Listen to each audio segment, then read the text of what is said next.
Alright, let's go. Number 10. Incendiary bombs. On the night of February 13, 1945, British and American aircraft converged on the German city of Dresden and dropped over 3,900 tons of incendiary bombs across 4 successive raids. By morning, the city center was gone. Temperatures inside the firestorm reached an estimated 1,500 degrees Celsius, hot enough to melt glass, buckle steel, and consume everything organic within its reach. RAF Bomber Command Chief Arthur Harris had authorized the raid. What followed was not an explosion, but a conflagration that became self-sustaining, a furnace that fed on oxygen and generated its own wind. Incendiary bombing was not a new concept by 1945, but the industrial scale at which it was now deployed had no historical precedent. Military planners had long understood that densely packed urban environments, particularly those with timber construction, were catastrophically vulnerable to fire. The strategy, developed progressively through the RAF's area bombing directive of February 1942, was explicit. Attack the morale and the infrastructure of German cities simultaneously. Dresden had railway yards and military production facilities. It also had 630,000 civilians sheltering from a collapsing war. The German Federal Archive Commission, reporting in 2010 after years of forensic historical work, confirmed between 20,700 and 25,000 deaths in Dresden across those 4 days. In Tokyo, General Curtis LeMay ordered Operation Meeting House on the night of the March 9, 1945, deploying AN-M69 incendiary canisters across 16 square miles of the Japanese capital. An estimated 80,000 to 100,000 people died in a single night. The firestorms in both cities were self-perpetuating phenomena, drawing in surrounding air at hurricane force and consuming everything within their radius. The international community had recognized the problem of incendiary weapons long before the war ended, but formal restriction came slowly. Protocol III of the Convention on Certain Conventional Weapons, adopted in Geneva on October 10, 1980, prohibited the use of incendiary weapons against concentrations of civilians. It did not ban them outright. The United States did not ratify Protocol III until 2009, 64 years after Dresden burned. The gap between the horror and the legal response was measured in decades, not months. Incendiary bombs were ranked last on this list, not because their consequences were minor, but because their legacy, while devastating, was addressed earlier than most weapons here. Still, Protocol III restricts incendiary weapons rather than eliminating them, a distinction that reveals how reluctant the international community has always been to fully condemn the tools of deliberate burning. Number 9. Flamethrowers. On February 19, 1945, United States Marines stormed the volcanic beaches of Iwo Jima and immediately encountered a problem that artillery and air power could not solve. Japanese forces had spent months constructing 18 kilometers of underground tunnels, reinforced bunkers, and interlocking firing positions carved directly into the island's rock. Conventional grenades could not reach the men inside, rifles were useless against reinforced concrete. Only one weapon cleared those positions reliably, and it was the most intimate killing instrument in the American arsenal, the M2 flamethrower, carried on a soldier's back, fired by a soldier's hands. The flamethrower was not an American invention. Germany had deployed the Flammenwerfer 35 in combat as early as July 30, 1915, at the Battle of Hooge during the First World War, and refined it into the Flammenwerfer 41 by the time the Second War began. The weapon worked by propelling a napalm-thickened petroleum mixture through a nozzle under compressed nitrogen pressure, igniting it at the point of exit. The M2 carried 18 liters of fuel, delivered a continuous burn of 7 to 8 seconds, and reached targets up to 40 meters away. It did not destroy structures, it destroyed the people inside them. At Iwo Jima, under the overall command of General Holland Howlin' Mad Smith, approximately 18,000 Japanese combatants were killed across 36 days of fighting. After-action reports consistently credited the M2 flamethrower as a decisive tool in bunker clearance operations, The weapon was merciless by design. It filled enclosed spaces with burning fuel that adhered to surfaces and bodies, and it consumed the oxygen that survivors needed to breathe. Marines trained to use it were also trained to understand that it made them a primary target, because the enemy prioritized killing flamethrower operators above almost any other objective. The United States military retired the M9A17 flamethrower from infantry service in 1978, 2 years before Protocol 3 of the Convention on Certain Conventional Weapons, formally restricted incendiary weapons in 1980. That sequence matters. The Army did not retire the flamethrower because a treaty required it. It retired the flamethrower because those who had used it, commanded it, and studied its battlefield record had reached a conclusion about what it did to human beings that transcended tactical calculation. If the nation that deployed flamethrowers most extensively in the Pacific Theater quietly removed them from its own arsenal before any international agreement demanded it, what does that tell us about what the soldiers and commanders who wielded them knew, from direct experience, about the specific category of suffering this weapon was designed to inflict? Number 8. The V-2 rocket. On September 8, 1944, at 6:43 in the evening, a deafening explosion tore through the London suburb of Chiswick, killing 3 people and injuring 17 more. Residents in the surrounding streets heard nothing before the blast.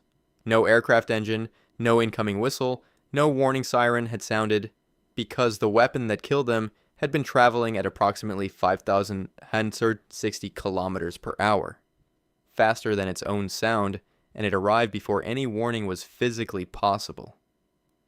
This was the Vergeltungswaffe II, the V-2, and it represented something the world had never encountered, a ballistic missile used in combat against a civilian population.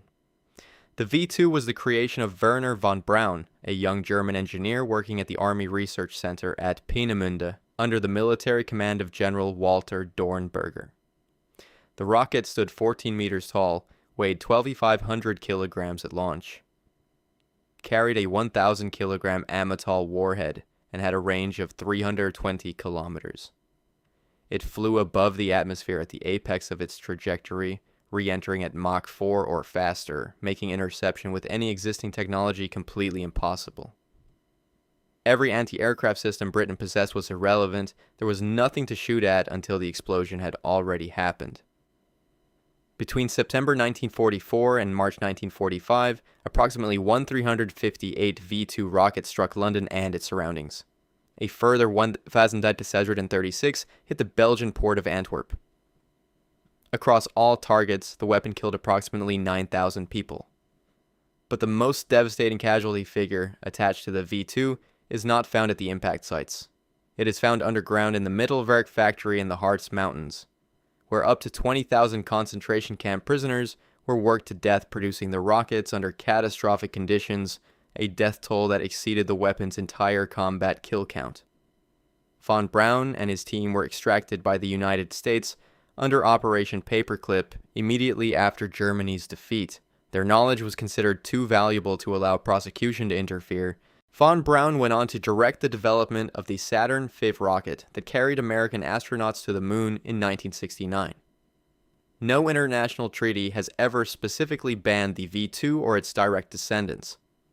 Ballistic missiles are regulated under frameworks like the Intermediate Range Nuclear Forces Treaty of 1987 and New START in 2010, but the underlying technology has never been outlawed. The V-2 was never condemned as a weapon because the world's most powerful nations wanted its engineering for themselves, making it the most consequential unpunished weapon in modern history and the direct ancestor of every ballistic missile pointed at every city on Earth today. Number 7. Napalm. In the spring of 1942, chemist Louis Fieser and his team at Harvard University accepted a contract from the United States Chemical Warfare Service with a straightforward military objective: create a compound that would make fire stick to surfaces and resist being extinguished.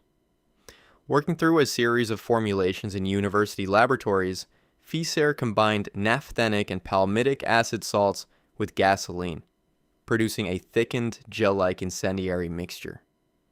Large-scale testing was conducted at Dugway Proving Ground in Utah, where replica structures modeled on German and Japanese construction were built specifically to be destroyed. The compound worked with horrifying efficiency. They called it napalm. Before napalm, incendiary attacks relied on compounds that burned intensely but briefly and could sometimes be smothered or displaced. Napalm changed the equation entirely. The thickened gel adhered to whatever it contacted, including skin, and continued burning at temperatures between 800 and 1200 degrees Celsius. Water, the instinctive response to fire, caused the burning mixture to scatter rather than extinguish, spreading the wound rather than closing it.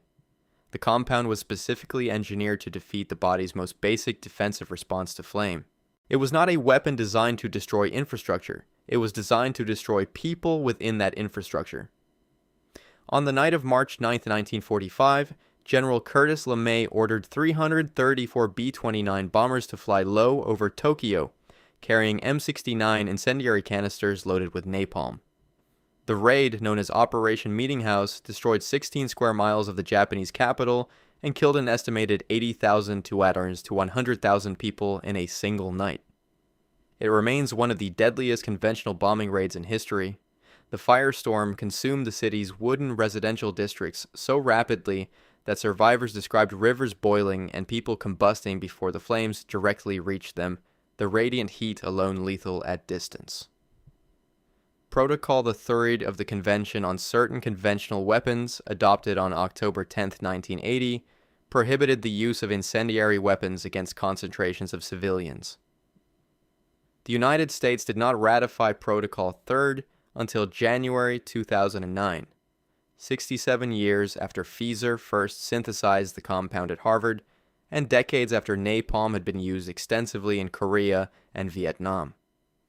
The ratification came with reservations that preserved American military flexibility in certain tactical situations.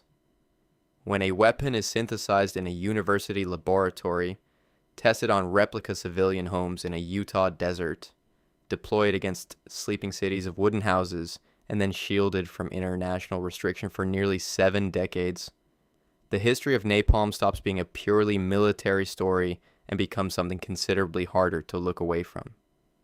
Number 6. Cluster bombs. Sometime in the autumn of 1940, German Luftwaffe aircraft began dropping a new munition over Allied positions in civilian areas across occupied Europe. The weapon was the SD-2, known to those who found its unexploded remnants as the Schmetterling, the butterfly bomb. Each SD-2 weighed just 2 kilograms, small enough to hold in one hand. A single AB-250 dispenser canister carried 108 of them, scattering the submunitions across a wide area as it fell. From the air, the release looked like a cloud of small winged objects drifting downward. On the ground, the effect was systematic, indiscriminate annihilation across an entire zone rather than a single point. Cluster munitions were designed on a straightforward military principle. A weapon that dispersed across a wide area could neutralize targets, vehicles, and personnel that a single large bomb might miss. Each SD-2 was engineered with a small propeller that armed the fuse during descent, but the engineering created a catastrophic secondary problem. The SD-2 had a dud rate of approximately 5 to 10%, meaning that for every 100 submunitions dropped, up to 10 did not detonate on impact. They simply lay where they fell, inert in appearance, still fully armed, waiting. Some were triggered by vibration, some by the weight of a footstep, some by the curiosity of a child who found a small, unfamiliar metal object in a field years after the war had ended. The long-term consequence of cluster munitions is not measured only in wartime casualties. The Cluster Munition Monitor, reporting in 2022, documented that cluster munition remnants have killed or injured between 56,000 and 86,000 people globally since the Second World War, the overwhelming majority of them civilians in countries where the conflicts ended decades ago. In Laos, where the United States dropped more cluster munitions between 1964 and 1973 than fell on Germany in the entire Second World War, unexploded submunitions still kill and maim farmers and children regularly. The Convention on Cluster Munitions, known as the Oslo Treaty, was opened for signature on December 3, 2008, and has since been ratified by 111 states. It prohibits the production, stockpiling, transfer, and use of cluster munitions. The United States, Russia, and China have not signed it. These three nations represent the largest historical users and current stockpilers of cluster munitions on Earth, and their collective absence from the treaty ensures the weapon remains in active arsenals. The three nations most responsible for the global cluster munition casualty record have each declined to join the treaty that condemns it, ensuring that the delayed casualties of a weapon designed in 1940 will continue to accumulate in conflicts that have not happened yet. Number 5. Landmines. Between 1939 and 1945, an estimated 300 million landmines were buried across Europe, North Africa, and Asia by armies on every side of the conflict. When the war ended, the soldiers went home. The mines did not. Military engineers frequently lost, destroyed, or simply never created accurate records of where minefields had been laid, leaving vast stretches of agricultural land, coastline, and road across multiple continents laced with dormant ordnance. In Egypt's western desert alone, the Egyptian government has estimated that approximately 17 million mines remained after the North African campaign concluded in 1943. More than 80 years later, clearance operations are still ongoing. Among the most lethal devices deployed by any nation was the German S-Mine 35, known to Allied soldiers as the Bouncing Betty. The weapon was a masterpiece of calculated cruelty. Buried just below the surface with a pressure-sensitive trigger, it would activate under the weight of a footstep, firing a small charge that launched the mine to approximately waist height before the main detonation scattered steel ball bearings across a radius of 27 meters. Approximately 1.93 million S-Mine 35 units were produced during the war. Its design has been replicated in various forms by dozens of nations in the decades since. The Landmine Monitor, published annually by the International Campaign to Ban Landmines, recorded 4,710 casualties from landmines and unexploded ordnance in 2022 alone. Cambodia, Afghanistan, and Egypt rank among the most heavily affected countries, each carrying the legacy of conflicts that ended before most of their current population was born. Clearance teams working in some regions have calculated that at current funding and operational rates, certain minefields will not be fully cleared until the year 2100. The weapon's most grotesque feature is its patience. It does not degrade, it does not forget, it simply waits. The Ottawa Treaty, formerly the Mine Ban Treaty, was opened for signature on December 3, 1997. American activist Jody Williams, who co-founded the international campaign to ban landmines, was awarded the Nobel Peace Prize that same year for her role in driving the agreement. The treaty has 164 state parties as of 2023. The United States, Russia, and China have not signed it, preserving their right to manufacture, stockpile, and deploy a weapon that kills civilians decades after it is laid.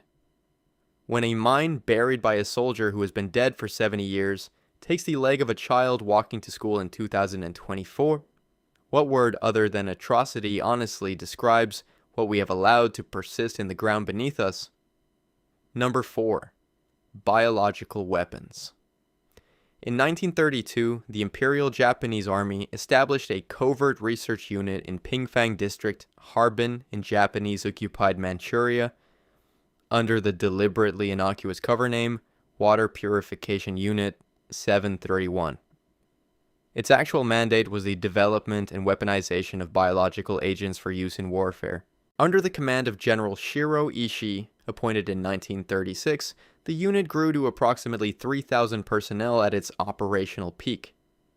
Between 1932 and Japan's surrender in August 1945, an estimated 3,000 to 10,000 human subjects, including Chinese, Korean, Russian, and Allied prisoners of war, were subjected to experiments that had no therapeutic purpose and no ethical boundary whatsoever.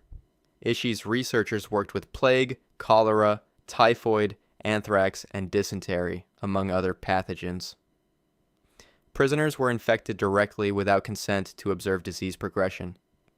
Vivisections were conducted on living subjects. Frostbite experiments were carried out by forcing prisoners to stand outside in winter temperatures until their limbs froze, then testing various methods of rewarming unconscious patients. The unit also developed delivery mechanisms for biological agents in the field, including ceramic bombs designed to scatter plague-infected fleas over populated areas, and conducted documented biological attacks on Chinese cities, including Ningbo in 1940 and Changde in 1941. Historian Sheldon Harris, in his 1994 study, Factories of Death, estimated that Japanese biological warfare operations may have caused between 200,000 and 400,000 Chinese civilian deaths, though this figure remains contested among scholars, with some placing the toll lower. What is not contested is what happened after Japan's defeat.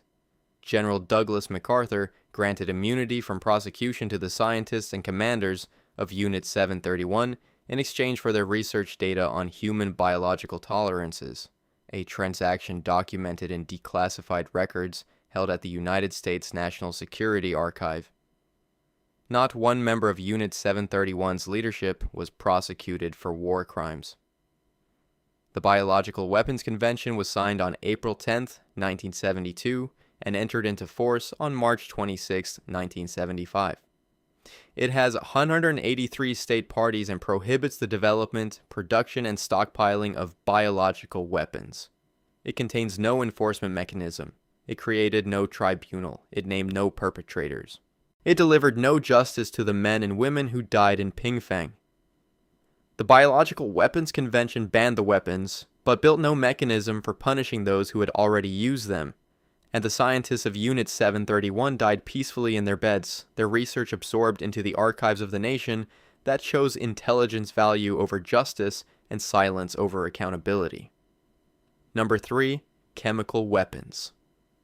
On April 22, 1915, at the Second Battle of Ypres in Belgium, German forces opened 5,030 pressurized cylinders along a 4-mile front and released 168 tons of chlorine gas into the late afternoon air. Allied soldiers watching from the trenches described a yellow-green cloud rolling toward them at ground level, dense and slow-moving, settling into the low ground and the dugouts where men had taken shelter. Within minutes, soldiers were drowning in their own lungs, their airways destroyed by a chemical they could not see and could not escape.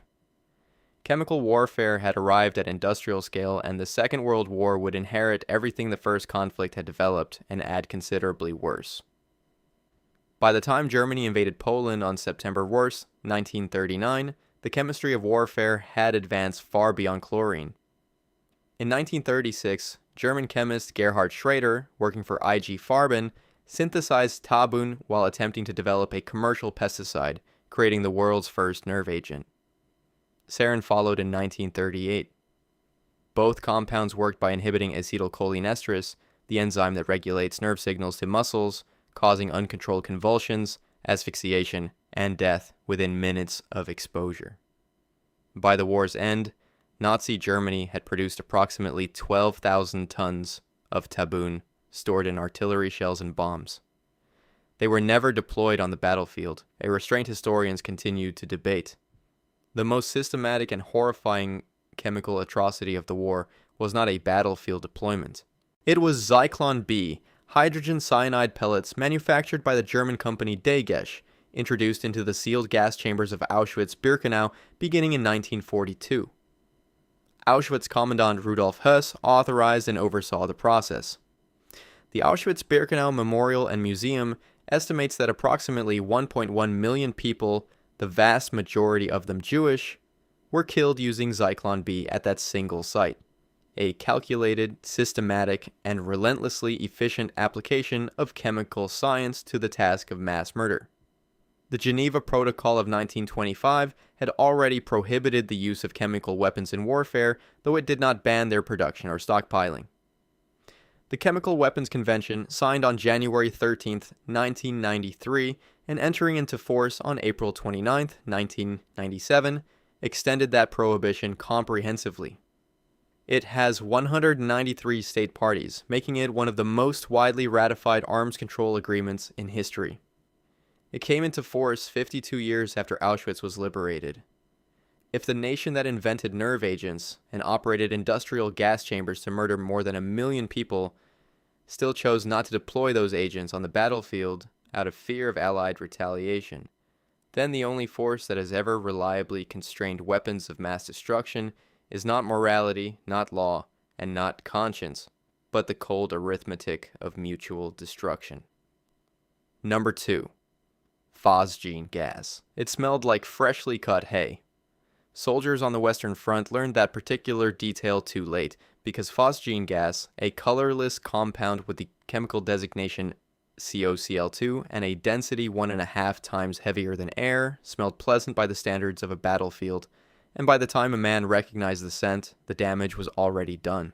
On December 19, 1915, near Wieltje in Belgium, German forces deployed phosgene in large-scale combat for the first time.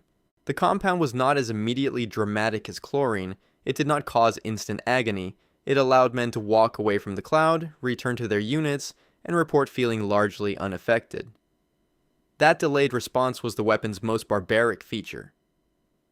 Phosgene kills through a process called acylation, reacting with proteins in the lung tissue over a period of 24 to 48 hours following exposure. The reaction causes fluid to accumulate progressively in the lungs, a condition called pulmonary edema, which worsens slowly and invisibly until the victim effectively drowns from the inside. A soldier exposed in the morning might eat his rations, write a letter, and feel only minor irritation before collapsing the following day. Medical staff treating patients in WWII casualty stations describe men who had seemed to be recovering suddenly deteriorating without warning, their lungs filling faster than any intervention could reverse. The consequences of this delayed lethality were catastrophic in scale. Historical analysis drawn from records compiled by the Stockholm International Peace Research Institute and the Chemical Heritage Foundation attributes approximately 80,000 bonds to 85,000 of the estimated 90,000 tons to 100,000 chemical warfare deaths in the First World War to phosgene. That figure represents roughly 85% of all chemical warfare fatalities across that entire conflict from a single compound. It was not the most dramatic chemical weapon, it was the most lethal one. And it carried directly into the Second World War, with both the United States and Germany maintaining large stockpiles throughout the conflict. American production alone reached approximately 20,000 tons. Both the Geneva Protocol of 1925 and the Chemical Weapons Convention of 1993 addressed phosgene, with the CWC listing it as a Schedule III substance under the oversight of the Organization for the Prohibition of Chemical Weapons. The designation acknowledges its legitimate industrial uses because phosgene is also used in the production of plastics and pharmaceuticals while restricting its military application. The legal framework exists, the weapon is controlled. The history, however, does not close. Phosgene has not been used in mass quantities on a battlefield since 1918, not because the international community developed a moral consensus against it, but because nerve agents, nuclear weapons, and thermobaric munitions made it seem, by cold comparison, insufficiently catastrophic, and that is a measure of how far the science of killing advanced within a single generation of soldiers. Number 1. White phosphorus. On the night of March 9, 1945, American B-29 bombers flew low over Tokyo, releasing M69 incendiary canisters across 16 square miles of the Japanese capital. Among the compounds burning through the city's wooden residential districts that night was white phosphorus, a pale, waxy solid with the chemical designation P4, which ignites spontaneously on contact with oxygen at approximately 30 degrees Celsius and burns at 8 to 17 degrees Celsius. It adheres to skin and bone. It cannot be extinguished with water because water causes the compound to scatter and reignite on contact with air. The only way to stop a white phosphorus burn is to cut off its oxygen supply entirely. In an open wound on a living person, that is functionally impossible. White phosphorus burns through skin, through subcutaneous tissue, and into bone without self-extinguishing. If a fragment becomes embedded in the body and the wound is later reopened during surgery or examination. Exposure to air causes the compound to reignite inside the patient. Systemic absorption of phosphorus causes multi-organ failure as the compound enters the bloodstream and attacks the liver and kidneys. Medical personnel treating white phosphorus casualties in WWII field hospitals worked in darkened conditions because the embedded fragments glowed green in the dark, still burning, still oxidizing the tissue around them.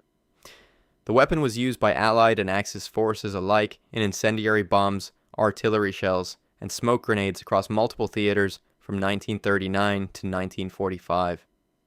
Protocol 3 of the Convention on Certain Conventional Weapons, adopted on October 10, 1980, restricts the use of incendiary weapons against concentrations of civilians. White phosphorus, however, is classified under international law as an incendiary weapon rather than a chemical weapon, placing it outside the scope of the Chemical Weapons Convention entirely. This classification is not an accident of legal drafting. It is a deliberate decision maintained consistently by the nations that use white phosphorus most frequently to preserve the legal availability of the compound for military operations.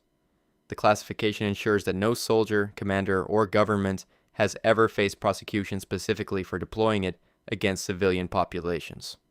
Human Rights Watch documented white phosphorus use against civilians in Gaza in 2009, publishing its findings in a report titled Rain of Fire in March of that year.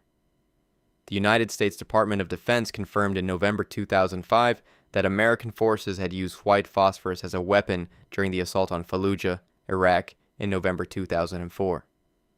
Human Rights Watch documented white phosphorus use in Gaza again in October 2023. In each case, international legal bodies condemned the use. In each case, no prosecution followed. The weapon condemned in 1980 continues to burn through civilian populations in the 21st century because the nations with the power to close the legal loophole are the same nations that benefit from keeping it open. White phosphorus was used in the Second World War, in Korea, in Vietnam, in Iraq, and in Gaza, and it will be used again not because the world lacks the legal language to prohibit it, but because the nations that drafted the definitions chose the definitions that preserve their options, and a weapon that powerful governments find useful has never, in the entire history of warfare, been banned by the powerful governments that find it useful. If you want to see more videos like this, click the video on screen now and make sure to subscribe.